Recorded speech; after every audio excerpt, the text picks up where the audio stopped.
नमस्कार मित्रांनो, आजचं हे आपलं तिसरं लेक्चर आहे.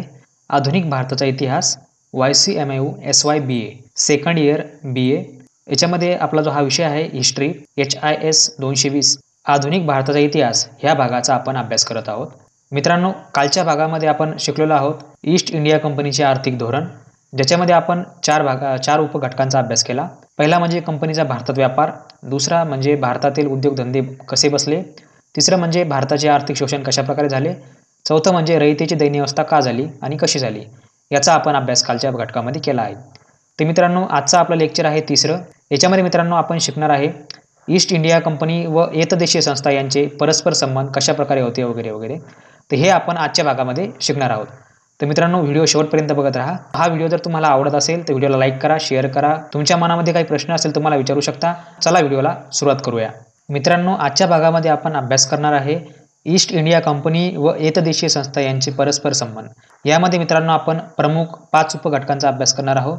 त्यापैकी आहे पहिला कर्नाटक युद्धे, दुसरा आहे प्लासीची लढाई, तिसरा आहे इंग्रज म्हैसूर युद्धे, चौथा आहे इंग्रज मराठा युद्धे आणि पाचवं जे आहे कंपनीच्या कारभाराच्या काळातील कायदे, म्हणजे ईस्ट इंडिया कंपनीचे त्या काळातील कायदे आज आपण अभ्यासणार आहोत. 1757 ते 1857 या शतकाच्या अवधीत भारतातील सत्ताधीशांमध्ये इतके उलटसुलट संघर्ष आढळतात की या शतकाच्या राजकीय ऐतिहासिक सुसूत्रपणे समजून घेणे अवघड जाते. वारंवार बदलणारी सत्ता केंद्रे व पक्ष उपपक्ष यामुळे भारतातील राजकीय इतिहासात मोठी गुंतागुंत निर्माण झाल्याचे दिसून येते.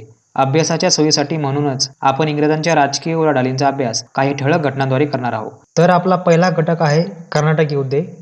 कोरोमंडल किनारा व त्याच्या लगतच्या अंतर्भागास कर्नाटक असे नाव होते. आज जो आपला कर्नाटक राज्य आहे त्याचा याच्याशी काही संबंध नाही. त्यावेळेचे कर्नाटक राज्य वेगळे होते आणि आजचं कर्नाटक राज्य वेगळं आहे. याच प्रदेशात इंग्रज व फ्रेंच या दोन परकीय सत्तांचा संघर्ष उडून फ्रेंचांची सत्ता भारतातून जवळजवळ नाहीशी झाली. एक फ्रेंच जहाज इंग्रजांनी मद्रासमध्ये पकडले. त्यावरून इंग्रज व फ्रेंच यांच्यामध्ये पहिले कर्नाटक युद्ध 1746 ते 1748 मध्ये झाले. इंग्रज फ्रेंच या दोघांनाही या युद्धातून काही लाभ झाला नाही. तरी पण भावी घटनांचे सूचक म्हणून या युद्धाला महत्त्व आहे. तसेच इंग्रजांना मदत करणाऱ्या कर्नाटकच्या नवाब अनवरुद्दीनच्या फौजेचा फ्रेंचाकडून पराभव झाला. या घटनेनेही एक गोष्ट स्पष्ट झाली की प्रचंड एतदेशीय फौज युरोपीय शिस्तीत तयार झालेल्या मूठभर फौजेपुढे फारसा टिकाव धरू शकत नाही. दुसरे कर्नाटक युद्ध लगेचच पुढच्या वर्षी सुरू झाले. लष्करी शिस्तीत तयार झालेले आपले पायदळच उपयोगी पडू शकेल व त्यांच्या मदतीने स्थानिक राजकारणात म्हणजेच त्यावेळेस हिंदुस्थानातील राजेवाड्यांच्या आपापसातील भांडणामध्ये लक्ष घालून इंग्रजांना शह देण्याची योजना पॉंडिचेरी येथील फ्रेंच गव्हर्नर डुप्ले यांनी आखली. यात चंदासाहेब व निजामचा मुलगा मजफ्फरजंग याची बाजू डुप्लेने घेतली. प्रथम तिघांनी मिळून अनवरुद्दीनची लढाई केली. ऑगस्ट 1749 मध्ये तो मारला गेला. त्याचा मुलगा महमद अली त्रिचनापल्लीला पळून गेला. मुझफ्फरजंगाची दक्षिण सुब्याचा निजाम म्हणून स्थापना झाली. कृतज्ञता म्हणून त्याने डुप्लेची म्हैसूर, तंजावर व मदुरा प्रांतांचा सुभेदार म्हणून नेमणूक केली. शिवाय पॉंडिचेरीजवळील काही प्रदेश आणि ओरिसाच्या किनाऱ्याजवळचे प्रदेशही मसुलीपट्टम सहित डुप्लेला बहाल केले व बुसी या फ्रेंच अधिकाऱ्यांची नेमणूक केली. डुप्लेच्या या यशामुळे इंग्रजांनी परिस्थिती मोठी कठीण झाली. त्यांना महमद अलीचा पक्ष घेणे क्रमप्राप्त ठरले. त्याच सुमारास रॉबर्ट क्लाइव्ह नावाचा अधिकारी मद्रासच्या फौजेत दाखल झाला. त्याने दक्षिणेतला हा गुंता सोडवण्यासाठी कर्नाटकची राजधानी अर्काटवर चाल करून ती सहज जिंकून घेतली. त्रिचनापल्ली जिंकण्याचा डुप्लेचा डाव फसला. फ्रेंच सैन्याला शरणागती स्वीकारावी लागली. 1754 मध्ये डुप्लेला फ्रेंच सरकारने पुन्हा बोलावले. त्याच्या योजनांना फ्रान्सच्या सरकारचा पुरेसा पाठिंबा मिळाला नाही. अशा प्रकारे फ्रेंचांच्या धोरणाचा जवळजवळ पूर्ण पराभव होऊन इंग्रजांचे वजन मात्र दक्षिणेत भलतेच वाढले. फ्रेंच व इंग्रजांचे शेवटचे युद्ध जिंकण्यास 1758 साल उजाडले. फ्रेंच अधिकाऱ्यातील आपापसातल्या बेबनावाचा फायदा मिळाल्यामुळे इंग्रजांना उत्तर सरकार प्रांतातील म्हणजेच आजचे तमिळनाडू, आंध्र प्रदेश व ओरिसा यांचा चिंचोळा प्रदेश म्हणजेच मसुलीपट्टम आणि राजमहेंद्री ही ठिकाणे घेता येऊन निजामाशी स्वतःच्या फायद्याचा तह करता आला. शेवटी वांदिवाश किल्ल्याच्या युद्धात ब्रिटिश सैन्याने फ्रेंचांचा निर्णायक पराभव केला. पुढे इंग्रजांनी फ्रेंचांची इतरही अनेक ठाणी घेतली. पण युरोपातील इंग्रज व फ्रेंचांचे सप्तवार्षिक युद्ध 1756 ते 1763 संपल्यानंतर झालेल्या पॅरिस तहांमुळे ती फ्रेंचांना परत मिळाली. दुसरा उपघटक आहे प्लासीची लढाई व बंगालमधील कारवाया. सिराज उद्दौला नवाब झाल्यानंतर इंग्रजांनी आपल्या वसाहतींची तटबंदी करून आपल्याला मिळालेले करमयुक्त व्यापाराचे परवाने येथील व्यापाऱ्यांना विकले. याचा नवाबाच्या उत्पन्नावर वाईट परिणाम झाला. नवाबाच्या विरोधास उत्तर म्हणून इंग्रजांनी कलकत्त्याचा किल्ला ताब्यात घेतला. मिराजच्या जागी मिर्जाफर अलीवर्दी खानचा मेव्हणा याची नियुक्ती करण्याचा क्लाईव्हने कट रचला होता. त्याला मिर्जाफरचाही होकार होता. या परिस्थितीत सिराजला युद्ध करण्याशिवाय गत्यंतरच नव्हते. 23 जून 1757 प्लासी जवळील मैदानात सिराज व इंग्रजांची निर्णायक लढाई झाली. सिराजच्या पराभवानंतर क्लाईव्हने मिर्जाफर यास नवाबाच्या गादीवर बसवले. भारतीय राजकारणास कलाटणी देण्याची घटना म्हणून प्लासीच्या लढाईचे विशेष महत्त्व आहे. या लढाईची इंग्रजांच्या राजकीय सत्तेची स्थापना भारतात झाली. मिर्जाफरने इंग्रजांचे वर्चस्व मान्य केले व त्यांच्याकडून इंग्रजांना विपुल धनलाभ झाला. यानंतर इंग्रजांना बंगालमध्ये व्यापार करण्यास कुठलीही अडचण राहिली नाही. फ्रेंचांची बंगालमधून कायमची हकालपट्टी झाली. या लढ्यानंतर क्लाईव्हचे महत्त्व वाढले. कलकत्त्यावरील इंग्रजांचे सार्वभौमत्व स्वीकार करण्यात आले. नवाबाच्या दरबारात त्यांना वकील नेमण्याची परवानगी मिळाली. शिवाय कलकत्त्याच्या दक्षिणेस असलेल्या 24 परगणा या जिल्ह्याची जमीनदारी कंपनीला मिर्जाफरकडून मागील बाकी रकमेच्या ऐवजी मिळाली. मिर्जाफरकडून अधिक पैसा मिळवणे अशक्य झाल्याने त्याच्या जागी त्याचा जावई मीर कासिम याची नियुक्ती करण्यात आली. पण तो कर्तबगार नावात निघाल्यामुळे इंग्रजांनी त्याच्याशी विरुद्ध युद्ध सुरू केले. आता आपण बघणार आहे बक्सारची लढाई. अयोध्येचा नवाब शुजाउद्दौला, मुघल बादशाह शहा आलम दुसरा आणि मीर कासिम या तिघांनी इंग्रजांविरुद्ध युती करून बंगालमधून त्यांना हाकलून देण्याचा निश्चय केला. बक्सार येथे 23 ऑक्टोबर 1764 रोजी निर्णायक लढाई होऊन इंग्रजांचा जय झाला. बादशाह इंग्रजांच्या आश्रयास आला. मीर कासिम कायमचा परांगदा झाला आणि अयोध्येच्या नवाबाची शक्ती कायमची क्षीण झाली. या परिणामामुळेच बक्साईची लढाई प्लासीपेक्षा कांकणभर जास्त महत्त्वाची आहे. बृहद बंगाल प्रांताचा प्रत्यक्ष कारभार कंपनीकडे आला. भावी काळातील इंग्रजी साम्राज्याच्या विस्ताराचा पाया या लढाईने घातला. तिसरा उपघटक आहे इंग्रज-म्हैसूर युद्धे. इंग्रज आणि हैदर यांच्यातील संघर्षाचे मुख्य कारण इंग्रजांच्या दक्षिणेतील सत्तेला हैदरपासून धोका निर्माण झाला हे होय. इंग्रजांची गैरव्यवस्था व ढिलाई यामुळे हैदरचे सैन्य थेट मद्रासच्या तटबंदीपाशी येऊन धडकले. एप्रिल 1769 मध्ये तह होऊन परस्परांची नुकसान भरपाई करून देणे, हैदरवर हल्ला झाल्यास इंग्रजांची त्याला मदत करणे या अटीवर तंटा सुटला. दुसरे म्हैसूर युद्ध जुलै 1780 ते मार्च 1784 या दरम्यान झाले. 1771 मध्ये मराठ्यांनी हैदरवर चाल केली. त्यावेळी पूर्वीतः ठरल्याप्रमाणे इंग्रज त्यांच्या मदतीला आले नाहीत. त्याच सुमारास इंग्रजांनी माहे हे फ्रेंचांचे व्यापारी ठिकाण उद्ध्वस्त करून टाकले होते. हैदरच्या राज्याला मालाचा पुरवठा आहे येथून होत होता, तो खंडित झाला. त्यामुळेही हैदर इंग्रजांवर रुष्ट होता. फ्रेंच आणि डचांनीही इंग्रज विरोधी भूमिका घेतली होती. 80,000 फौज येऊन हैदर इंग्रजांवर चालून गेला. इंग्रजांचा पहिला प्रतिपार मोडून काढून त्याने अर्काटवर कब्जा केला. मग मात्र हेस्टिंग्जने कलकत्त्याहून आयरकुट या अनुभवी सेनापतीच्या अधिपत्याखाली जादा कुमक पाठवली. तसेच मराठी आणि निजाम यांना म्हैसूरशी असलेल्या समझोत्यातून फोडले. एवढेच नव्हे तर मराठ्यांच्या ताब्यातील ओरिसामधून इंग्लिश सैन्य दक्षिणेकडे पाठविण्यास मराठ्यांची अनुमती मिळवली. पोर्टोनोव्होच्या लढाईत हैदरचा पराभव झाला आणि युद्धाच्या ऐन धमाकुळीत दुर्दैवाने हैदरचे कर्करोगाने निधन झाले. ही गोष्ट आहे 7 डिसेंबर 1782 ची. हैदरनंतर त्याचा मुलगा टिपू याने तडफेने युद्ध चालवले. टिपू म्हणजे टिपू सुलतान. शेवटी मार्च 1784 मध्ये मंगलोर येथे इंग्रज व टिपू सुलतान यांच्यात तह होऊन आपापले घेतलेले प्रदेश परत करण्याच्या बोलीवर समझोता झाला. इंग्रजांचे म्हैसूरचे तिसरे युद्ध 1790 ते 92 दरम्यान झाले. मंगलोरचा तह ही तात्पुरती डागाडुगी होती. हे इंग्रज व टिपू सुलतान दोघांनाही उमदले होते. युद्धाच्या प्रारंभिक काळात टिपूशी सरशी होत गेली. मग स्वतः कॉर्नवॉलिसनेच मोहिमेची सूत्रे आपल्या हाती घेतली. त्याने मराठे व निजाम यांच्याशी अगोदरचा मैत्रीचा तह केला. कॉर्नवॉलिस या मोहिमेत अडचणीत सापडला असता मराठ्यांनी त्यास सहाय्य केले. मग त्याने तिसऱ्यांदा टिपू सुलतानवर चाल केली. त्यावेळी मुंबईकर इंग्रजांचीही मदत त्यांना मिळाली. शेवटी श्रीरंगपट्टम, टिपूची राजधानी, येथे तह होऊन 1792 काही अटींवर युद्ध थांबले. पहिली अट म्हणजे टिपूने आपल्या राज्याचा अर्धा भाग इंग्रजांना दिला. त्यातला काही प्रदेश त्यांनी मराठ्यांना व काही निजामाला देऊन टाकला. इंग्रजांना मलबार, दिंडीगुल व बारामहाल जिल्हे मिळाले. कुर्क प्रांतातही इंग्रजांकडे आला. दुसरी अट, युद्ध खंडणी म्हणून टिपूला 3,30,00,000 रुपये इंग्रजांना द्यावे लागले. तिसरी अट, सर्व युद्ध कैद्यांची सुटका करावी लागली. चौथी अट, आपल्या 2 मुलांना इंग्रजांकडे ओलीस ठेवावे लागले. या तहामुळे पश्चिमेकडून मुंबईकर इंग्रज व पूर्वेकडून मद्रासकर इंग्रज यांच्यात सरहद्दी वाढून ते परस्परांच्या अधिक जवळ आले. टिपूशी इंग्रजांचे चौथे आणि शेवटचे युद्ध 1799च्या मार्च-एप्रिल या 2 महिन्यात झाले आणि ते तडकाफडीत निकाली झाले. यावेळी वेलस्ली इंग्रजांचा गव्हर्नर जनरल होता. श्रीरंगपट्टमच्या लढाईत टिपू मारला गेला. विजयानंतर इंग्रजांच्या सैनिकांनी श्रीरंगपट्टमची अतोनात लूट केली. टिपूच्या राज्याच्या उत्तरेकडील काही भाग युद्धात मदत करणाऱ्या निजामाला देण्यात आला. किनाऱ्याकडील कॅनरा, वायनाड, कोइंबतूर, श्रीरंगपट्टम इत्यादी प्रदेश इंग्रजांनी आपल्याकडे ठेवले. त्यामुळे दक्षिण टोकाला इंग्रजी राज्याच्या सीमा सलगपणे पूर्व व पश्चिम सागरांना भिडल्या. म्हैसूर आसपासच्या काही प्रदेश मिळून म्हैसूर संस्थान वोडियार घराण्यातील राजपुत्राकडे इंग्रजांचा आश्रित म्हणून ठेवण्यात आले. उपघटक चौथा इंग्रज मराठा युद्धे. इतर प्रांताप्रमाणेच महाराष्ट्र हे घरभेदामुळेच इंग्रजांचा शिरकाव झाला.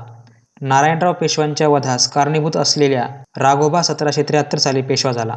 त्याला तात्काळ निजामाने हैदर अली यांचा बंदोबस्त करण्यासाठी मोहिमेवर निघावे लागले. त्याच्या पश्चात पुण्यामध्ये त्याला झुगारून देण्याचा कट सुरू झाला. नाना फडणीस हा या कटाचा सूत्रधार होता. मृत नारायणराव पेशव्यांची पत्नी गंगाबाई त्यांच्या मृत्यूसमयी गरोदर होती. तिचे रक्षण करणे ही एक मोठी समस्या होती. म्हणून नाना फडणीसांच्या नेतृत्वाखाली एकूण 12 जणांचा एक गट कार्यान्वित झाला. हेच ते इतिहास प्रसिद्ध 12 भाई. गंगाबाईला सुदैवाने मुलगा झाला. त्या मुलाला पेशवाईची वस्त्रे देऊन त्याच्या नावाने 12 भाईंनीच तात्पुरता राज्य कारभार पाहावा असे ठरवले. पेशव्यांचे न्यायाधीश रामशास्त्री प्रभूणे यांनी राघोबावर नारायणरावाच्या वधाचा आरोप सिद्ध झाल्याचे जाहीर करून त्याला मृत्यूदंडाचीच शिक्षा द्यावी असे सुनावल्यामुळे राघोबाची मोठी पंचायत झाली. सर्वांच्याच मनातून तो पार उतरला होता. पेशवे दरबारातील या गोंधळाचा फायदा घेऊन मुंबईकर इंग्रजांनी अचानक ठाण्याच्या किल्ल्यावर हल्ला करून तो जिंकून घेतला. 12 भाई इंग्रजांचे पारिपत्य करण्यासाठी मुंबईला बाहेरून होणारा मालाचा पुरवठा साफ बंद केला. गर्भगळीत झालेल्या इंग्रजांनी पुण्याशी सलोख्याची बोलणी सुरू केली. दुसरीकडे वासाडाजवळ 12 भाईंच्या सेनेशी लढाई होऊन राघोबा पराभूत झाला. तो सुरतला इंग्रजांच्या आश्रयाला गेला. तेथे 6 मार्च 1775 रोजी त्याने इंग्रजांशी तह केला. तोच सुरतचा तह होय. या तहानुसार राघोबाच्या संरक्षणासाठी इंग्रज फौज देण्यात येऊन तिच्या खर्चासाठी त्याने इंग्रजांना दरमहा 1.5 लाख रुपये आगाऊ द्यायचे ठरले. राघोबाने इंग्रजांना ठाणे, साष्टी, वसई, जंबूसार आणि ओलपाड हे प्रदेश देण्याचे मान्य केले. राघोबाने यापुढे कोणाशीही कोणताही करार करताना इंग्रजांनाही बरोबर घ्यावे असे बंधन घालण्यात आले. 12 भाईंनी इंग्रजांचा विरोध केला व यातूनच पहिला इंग्रज मराठा युद्धाचा प्रारंभ झाला. शेवटी मार्च 1776 मध्ये दोन्ही पक्षात पुरंदर येथे तह झाला. पण प्रत्यक्षात तहाच्या अटी पूर्ण करण्याची वेळच आली नाही. लवकरच वडगावच्या लढाईत मराठ्यांनी इंग्रजांची दयनीय व्यवस्था केली. महादजी आणि नाना यांनी लढाईची अचूक योजना आखून ती पार पाडली. इंग्रजांच्या वतीने फार्मर महादजीशी बोलणी करण्यास आला व इंग्रजांना नामुष्की आणणाऱ्या वडगावचा तह स्वीकार करावा लागला. ही गोष्ट आहे 14 जानेवारी 1779 ची. महादजीने मुत्सद्दीपणा दाखवून इंग्रजांशी मिळते जुळते घेण्याचे धोरण अवलंबले. वॉरन हेस्टिंग्जलाही महादजीशी युद्ध चालू ठेवण्याची इच्छा नव्हती. अटींचा अंतिम आराखडा तयार होण्यास थोडासा कालावधी लागला. शेवटी 17 मे 1782 रोजी सालबाई ग्वाल्हेरच्या दक्षिणेस 220 मैल येथे हेस्टिंग्ज व मराठे यांच्यात तह घडून आला. सालबाईच्या तहामुळे इंग्रज व महादजी शिंदे यांची मैत्री शेवटपर्यंत कायम राहिली. यापुढे उत्तर हिंदुस्थानातील राजकारणात महादजीला मोठे महत्त्व आले व नाना फडणीसाच्या मुत्सद्दीपणा प्रत्ययास आला. या तहानंतर 20 वर्षात इंग्रज व मराठे यांच्यामध्ये कोणतीही राजकीय समस्या निर्माण झाली नाही. 1799 मध्ये चौथाई व सरदेशमुखी हक्कांच्या प्रश्नावरून पेशव्यांचे निजामाशी युद्ध झाले. या युद्धात खर्डा येथे मराठ्यांनी निजामाचा खरपूस समाचार घेतला. या अपमानाचा बदला घेण्यास आसुसलेल्या निजामाने 1768च्या तहाची आठवण देऊन इंग्रजांकडे मराठ्यांविरुद्ध मदत मागितली. पण इंग्रजांनी ती मदत दिली नाही हे लक्षात घेण्याजोगे आहे. मराठी साम्राज्य इंग्रजी राज्यात विलीन झाल्यानंतर मुंबई बेटापुरती मर्यादित असलेली इंग्रजी सत्ता आकस्मित एका मोठ्या इलाख्याच्या स्वरूपात बदलली. या विस्तीर्ण प्रदेशाची व्यवस्था लावण्याचे काम माउंट स्टुअर्ट एल्फिन्स्टन याने नमुनेदार पद्धतीने केली. तो स्वतः उपयुक्ततावादी युटिलायटेरियन विचारसरणीचा होता. उदारमतवादी धोरण ठेवून त्याने न्याय, शिक्षण व प्रशासन या विषयात रस घेतला आणि सुरुवातीच्या काळात तरी इंग्रज राजवटीबद्दल लोकमानसात प्रीती उत्पन्न झाली. उपघटक 5वा कंपनीच्या कारभाराच्या काळातील कायदे. ईस्ट इंडिया कंपनीचा भारतातील आतापर्यंतचा गुंतागुंतीचा कारभार आणि व्यवहार यामुळे ब्रिटिश पार्लिमेंटला वेळोवेळी लक्ष घालणे भाग पडले. त्यातूनच भारतासाठी काही कायदे संमत करण्याची गरज भासली. हे कायदे 3 प्रकारचे होते: रेग्युलेटिंग ॲक्ट, पिटचा भारताविषयक कायदा, चार्टर ॲक्ट असे 3 कायदे होते. त्यापैकी आपण बघूया रेग्युलेटिंग ॲक्ट. बंगालमधील जनतेवर कंपनी सरकारकडून होणाऱ्या अत्याचाराच्या व जुलमाच्या बातम्या इंग्लंडमधील अधिकाऱ्यांच्या कानावर पडत होत्या. त्यातच बंगालमध्ये भीषण दुष्काळही पडला. भारतातील व्यापाराचा मक्ता फक्त ईस्ट इंडिया कंपनीला दिल्यामुळे इंग्लंडमधील अनेक व्यापाऱ्यांना कंपनीचा हेवा वाटत होता. व्यापारी कंपनीला राज्य करण्यास परवानगी देण्याविरुद्ध ते आरडाओरडा करत होते. त्याच सुमारास ईस्ट इंडिया कंपनीने पार्लिमेंटकडे मोठ्या रकमेच्या कर्जासाठी अर्ज केला. त्यामुळे कंपनीच्या एकूणच कारभारावर पार्लिमेंटमध्ये टीका होऊन त्यातूनच रेग्युलेटिंग ॲक्ट संमत करण्यात आला. या कायद्यामध्ये काही तरतुदी करण्यात आल्या होत्या. त्यापैकी पहिली तरतूद, पूर्वी मुंबई, मद्रास व बंगाल या प्रत्येक प्रांताला वेगवेगळ्या गव्हर्नर असे. नव्या कायद्यामुळे बंगालचा गव्हर्नर, ज्याला आपण आता गव्हर्नर जनरल म्हणतो, हा प्रमुख बनला. इतर 2 प्रांतीय गव्हर्नर दुय्यम ठरवण्यात आले. दुसरी तरतूद, गव्हर्नर जनरलच्या मदतीला 4 जणांचे एक सल्लागार मंडळ नेमण्यात आले. प्रशासनाच्या कामात मार्गदर्शन व सहाय्य करण्याचे त्यांचे काम होते. तिसरी तरतूद, भारतासाठी सुप्रीम कोर्टाची म्हणजे सर्वोच्च न्यायालयाची स्थापना करण्यात आली. चौथी तरतूद, गव्हर्नर जनरल व न्यायाधीशांसकट कंपनीच्या सर्व अधिकाऱ्यांना कोणाकडूनही बक्षिसी, देणग्या, भेट इत्यादी स्वीकारण्यास मनाई करण्यात आली. प्रत्येक 20 वर्षानंतर भारताच्या कारभारासाठी कंपनीस फेरकायदा देण्याचे ठरविण्यात आले. पिटचा भारताविषयक कायदा.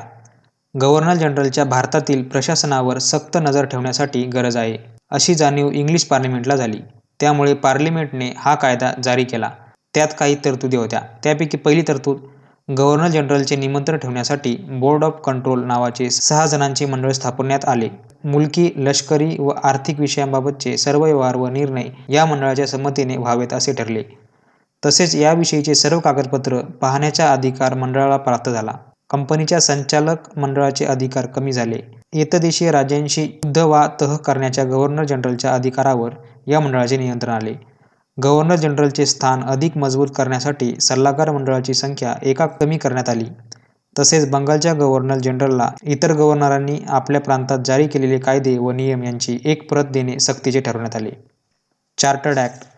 रेग्युलेटिंग ॲक्टमध्ये केलेल्या तरतुदीमुळे 1793, 1813, 1833 व 1853 साली चार्टर्ड ॲक्ट्स किंवा फेरतपासणी कायदे पारित करण्यात आले. यात 1853चा ॲक्ट महत्त्वाचा आहे. एकीकडे डलहौसीच्या साम्राज्यवादी धोरणामुळे भारतातील नवनवीन साम्राज्ये कंपनीच्या ताब्यात येत होती. त्याचवेळी इंग्लंडमध्ये भारताची वसाहत इंग्लंडच्या प्रत्यक्ष अधिपत्याखाली यावी अशी जोरदार चळवळ चालू होती. भारतातील नवसुशिक्षित लोकही भारतात घटनात्मक सुधारणा व्हाव्यात म्हणून चळवळ करत होते. 1853च्या चार्टर्ड ॲक्टप्रमाणे या परिस्थितीचा विचार होऊन काही गोष्टी ठरवण्यात आल्या. त्यापैकी पहिली, कंपनीला व्यापाराचा व कारभाराचाही मक्ता नेहमीप्रमाणेच 20 वर्षांनी वाढवून न देता इंग्लिश पार्लिमेंट देईल तेवढीच मुदतवाढ मिळेल. दुसरी, गव्हर्नर जनरल व गव्हर्नर यांच्या सल्लागार मंडळात पार्लिमेंटच्या अनुमतीनेच सभासदांची नेमणूक केली गेली जावी. तिसरी, बोर्ड ऑफ कंट्रोल या मंडळाच्या अध्यक्षाचा दर्जा वाढवून त्याला इंग्लंडमधील मंत्र्याचा दर्जा देण्यात आला. चौथी, भारतीयांच्या मागणीनुसार सनदी नोकरांच्या भरतीसाठी स्पर्धा परीक्षेची पद्धत स्वीकारण्यात आली. ईस्ट इंडिया कंपनीसारख्या एका व्यापारी संस्थेने व्यापारानिमित्त भारतात येऊन तेथे इंग्लंडसाठी मोठे साम्राज्य कसे कमावले याचा आता तुम्हाला स्पष्ट कल्पना आली आहे. प्रथम भारताच्या पश्चिम किनाऱ्यावर मग पूर्व किनाऱ्यावर वखारी स्थापून कंपनीने पाय रोवला. आपले बळ नौदलात आहे हे ओळखून भारतीय द्वीपकल्पातील प्रमुख व मोक्याच्या बंदरात आसन भक्कम केले.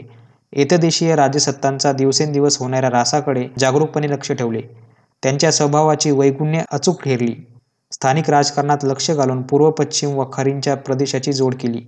सर्वात जास्त राजकीय गोंधळ असलेल्या बंगाल प्रांतात क्रमशः सत्ता काबीज केली. मग त्या सत्तेचा व पैशाच्या जोरावर लगतच्या विकलांग सत्तांचा पद्धतशीरपणे नाश केला. सर्वात प्रबळ सत्ता मराठ्यांची होती. ती जवळजवळ भारतभर पसरलेली होती. मराठी सत्ता दुबळी होईपर्यंत तिच्याशी जुळून घेतले आणि संधी सापडताच मराठ्यांचे राज्यही हिसकावून घेतले.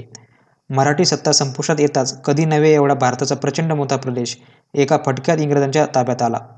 या प्रदेशाचा कारभार करणाऱ्या कंपनीवर वेळोवेळी पार्लिमेंटने बंधने लादून त्या कारभारात सुसूत्रता व शिस्त आणली. एक संघ भारत 1858 मध्ये इंग्लंडने अलगद आपल्या प्रत्यक्ष अधिपत्याखाली आणला. मित्रांनो, आपण अभ्यासलेल्या या भागावर काही प्रश्न वगैरे येऊ शकतात जे महत्त्वाचे आहेत या दृष्टीने. जसे की आपण प्रश्न पहिला आहे, प्लासीची लढाई स्पष्ट करा. प्रश्न दुसरा आहे, कर्नाटक युद्धे स्पष्ट करा. प्रश्न तिसरा आहे, इंग्रज म्हैसूर युद्धे स्पष्ट करा. प्रश्न चौथा आहे, इंग्रज मराठा युद्धे स्पष्ट करा. प्रश्न पाचवा आहे, कंपनीच्या काळातील कायदे स्पष्ट करा. मित्रांनो, आपण जेवढे 5 घटक अभ्यासले त्या घटकावरती प्रत्येकावर एक प्रश्न येऊ शकतो. म्हणजे तुम्हाला हा सुद्धा परीक्षेच्या दृष्टीने हा महत्त्वाचा आहे. मित्रांनो, व्हिडिओ जर का आवडला असेल तर व्हिडिओला लाईक करा, शेअर करा. काही तुमच्या मनात समस्या असेल, काही प्रश्न असेल तुम्ही मला कमेंट करून विचारू शकता. मित्रांनो, टेलिग्रामची लिंक पण डिस्क्रिप्शनमध्ये दिलेली आहे. तुम्ही टेलिग्राम वगैरे जॉईन करू शकता. त्याच्यावर आपण भरपूर काही अपडेट्स वगैरे देत असतो. तर मित्रांनो, आपण पुढील घटकामध्ये शिकणार आहे ईस्ट इंडिया कंपनीच्या धोरणांचा सामाजिक परिणाम, ज्यामध्ये आपण 4 उपघटकांचा अभ्यास करणार आहे. पाश्चात्य शिक्षण, ख्रिस्ती धर्मप्रसार, सुधारणावादी संस्था आणि छपाईच्या कलेचा आणि वृत्तपत्रांचा उदय. तर मित्रांनो, हे घटक आपण पुढील लेक्चरमध्ये शिकणार आहे. तर मित्रांनो, भेटूया पुढच्या व्हिडिओमध्ये. तोपर्यंत बघत राहा, शिकत राहा. जय हिंद, जय महाराष्ट्र.